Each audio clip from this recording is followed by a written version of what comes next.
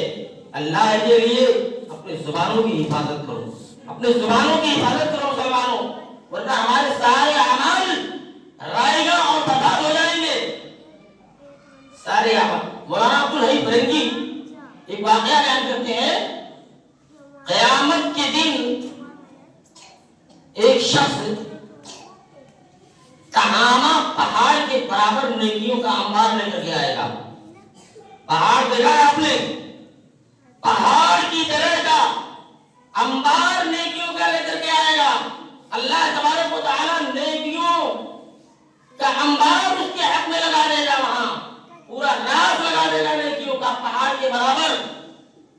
تھوڑی دیر میں اس کی نیکیاں ہوا منصورہ ہو جائیں گی اڑ جائیں گی ختم ہو جائیں گی. اللہ رب العالمین کے پاس جا کر کہے گا اللہ میرے پاس جو پہاڑ کے برابر نیکیاں تھی وہ کیا ہو گئی؟ وہ شخص اللہ رب العالمین کہے گا تیری غیبت گوئیوں نے تیری نیکیوں کو ختم کر لیا ختم کر دیا. جس کی تو نے غیبت کی ہے ان کے کھاتے میں تیری نیکیاں چلی گئی. اللہ نے اس کو ختم کر دیا چورا چورا کر دیا بھوسا کر دیا. یہ ساری وعیدیں یہ ساری احادیث جو غیبت کے تعلق سے چغلخوری کے تعلق سے وارد ہے کیا ہم کو نہیں جھجھوڑتی کیا ہم کو نہیں ڈراتی؟ ہمارا ضمیر بالکل مر چکا ہے مسلمانوں. ہم روزانہ سنتے ہیں جلسوں میں سنتے ہیں خطبوں میں سنتے ہیں وعظ اور نصیحت کی مجلسوں میں سنتے ہیں مگر ہمارے دل پتھر ہو چکے ہیں کچھ بھی نہیں. بات وہی ہے جو پہلے کی. اسی لیے میں تو کہا کرتا ہوں کہ یہ جب سے جلوس جو ہو رہے ہیں بڑے بڑے چلنے سے کوئی فائدہ نہیں. جب ہمارے دل بالکل سخت ہو چکے ہیں تو کوئی فائدہ نہیں. اس لیے اللہ کے لیے ڈریے اللہ سے ڈریے اللہ کا خوف کھائیے. ہر ایک کے تعلق سے آپ سوئے زن مت رکھیے حسن زن رکھیے اچھا زن رکھیے اور اگر آپ تک کوئی بات پہنچتی ہے تو آپ کم از کم معاملے کی تحقیق کیجیے اور یہ بھی خیال کیجیے کہیں یہ چغلخور شخص اس کا اپنا مفاد تو نہیں ہے اپنے فائدے کی خاطر اس کام کو نہیں انجام دے رہا ہے. اس لیے ہمیں ضرورت ہے سوچنے کی سمجھنے کی شریعت پر عمل کرنے کی کتاب و سنت پر عمل کرنے کی. اللہ تبارک و تعالی سے دعا ہے کہ اللہ رب العالمین ہم تمام مسلمانوں کو صحیح عمل کی توفیق عطا فرمائے. اللہ رب العالمین غیبت چغلخوری اور اس طرح سے جھوٹ ان تمام جیسی بری عادتوں سے اللہ رب العالمین پرہیز کرنے کی توفیق عطا فرمائے. وآخر دعوانا الحمد للہ رب العالمین. اقول قولی ھذا واستغفر اللہ